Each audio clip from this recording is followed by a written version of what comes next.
Hello, üdvözlök itt a csatornán. Én Dominik vagyok, a mai adás célja pedig az lenne, hogy legeneráltassunk egy minimális weboldalt a ChatGPT segítségével, oly módon, hogy kizárólag csak szöveges promptot használok, és a lehető legminimálisabb javításokat kelljen eszközölnöm a kigenerált kódban. Úgyhogy ha érdekel ez az egész, meg hogy milyen lett a végeredmény, akkor tartsál velünk. Lelőm a poént, egy bemutatkozó oldalt képzeltem el legeneráltatni ezzel az alkalmazással, amit itt látsz. Nyilván ez még úgy, ahogy áll, abszolút nem mondanám production ready-nek, ám azonban a tény, hogy ennek a 95-98%-át az AI generálta, az igencsak meglepő. Na nézzük, mi van ezen az oldalon. Minimális portfólió page-et szerettem volna létrehozni egy egyszerű headerrel, az avatarommal, mellette a nevemmel, néhány tanulmányi eredménnyel, meg munkai tapasztalattal,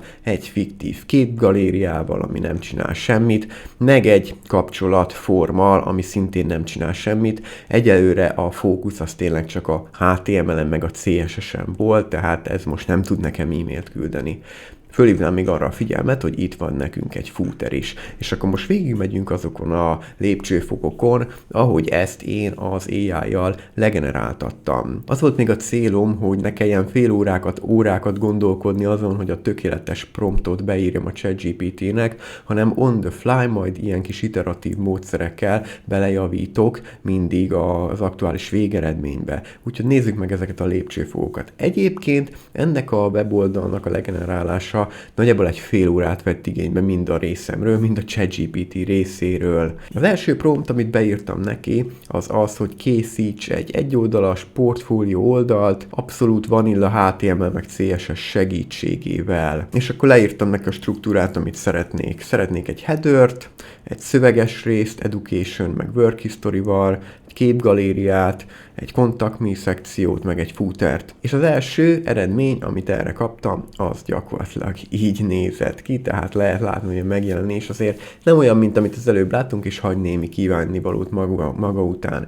Ám azonban a szekciókat nagyon jól legenerálta. Tehát egyrészt képek nem jelennek meg, ez kicsit csúnyítsa az összképet, azt írta is, hogy ezeket nekem kell majd behelyettesíteni. Viszont itt van az avatarkép, a nevem, a szöveges szekció, a képgaléria, egyelőre képek nélkül, meg egy contact me információ, illetve egy footer alatt egy jó nagy üres területtel. Aztán ezt próbáltam egy kicsit tovább finomítani. Először is kértem tőle egy refaktort, mert ugye nem írtam meg neki, hogy külön szeretném a CSS meg a HTML kódot látni, és ezt egybegyúrta nekem, ugye style tagek között. Ezt szeparálta, meg is csinálta, semmi gond nem volt, tökéletesen működött az újabb eredmény. Utána pedig megkértem, hogy nem lehetne a kontakt fieldeket egymás alá törni, meg kicserélni az e-mail képet egy fontra.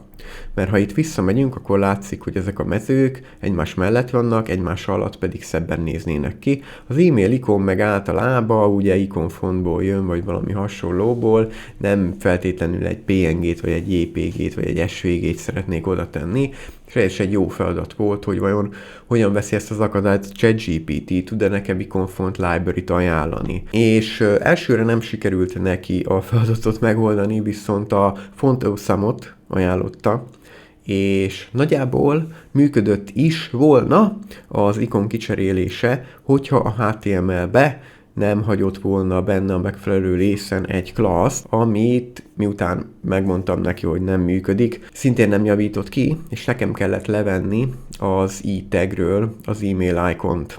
Utána, ha megnézzük, nem sikerült azt a feladatot sem megoldania, hogy ezeket a fieldeket egymás alá törje, és ezt is nekem kellett kézzel megcsinálni, úgyhogy ezt a Flex Direction CSS property-t állítgattam. Tehát a kezdeti sikeres generálások után ez a feladat kifogott a ChatGPT-n. Aztán miután ezt megoldottam kézzel, kértem tőle további feladatokat. Például azt, hogy rakjon be egy bootstrap-et, és dizájnolja át, amit csak tud, vagy úgy érez, hogy átdizájnolásra vár.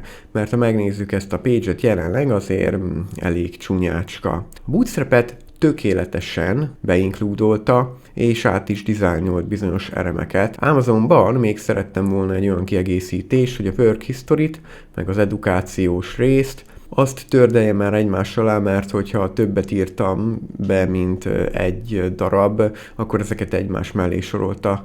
Ezt a feladatot igazából megoldotta. A végeredmény Bootstrapper föltuningolva, meg a work history átformálásával az gyakorlatilag ez lett. Tehát látható, hogy már sokkal szebben néz ki az oldal, mint előtte, és az is látható, hogy magától megcsinálta a Contact Formnak az átdizájnolását Bootstrapper. Közben ki is egészítettem néhány megfelelő képpel az oldalt, amelyek egyébként különböző méretűek, ezeket nem mondtam, hogy hozza egyformára, így ez nem is volt feladat a számára. De már alakul az egész. És végezetül megkértem, hogy használjon dark témát, kicsit tegye sötétebbé. Ezt többé-kevésbé megoldotta, sikerült neki, annyi, hogy a headerbe hibázott, ott a backgroundot nem sikerült átszíneznie, és a text colort kellett még módosítanom. Illetve szerettem volna, hogyha a meglévő kódot egyszerűbbé teszi, ezeket bekopiztam neki, és tulajdonképpen egy csomó mindent kiszedett, duplikációkat, meg oda nem illő részeket.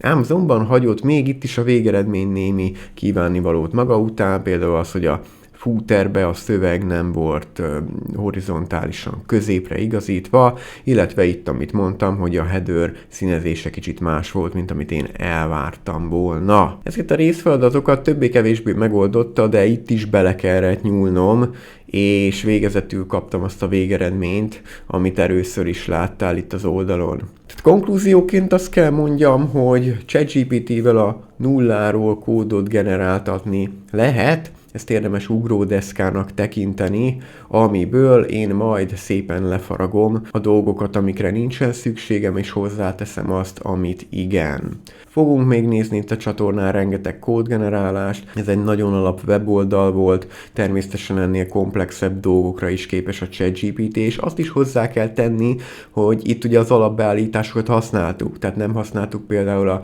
temperature-t, amivel ezt a random mértéket lehet állítani, csak is kizárólag konyha nyelven megfogalmazott szövegeket írkáltunk a ChatGPT-be, hiszen az volt a cél, hogy minél előbb összedobjunk valamit, ami relatíve elfogadhatónak néz ki. Én meg véleményed kommentben, meg hogy milyen kódokat generáltál vele, aztán kövess minket itt a csatornán, mert rengeteg ennél jóval komplexebb feladatot is el fogunk végeztetni ez a szolgáltatással. Úgyhogy ennyit mára, elköszönök, minden jót, sziasztok!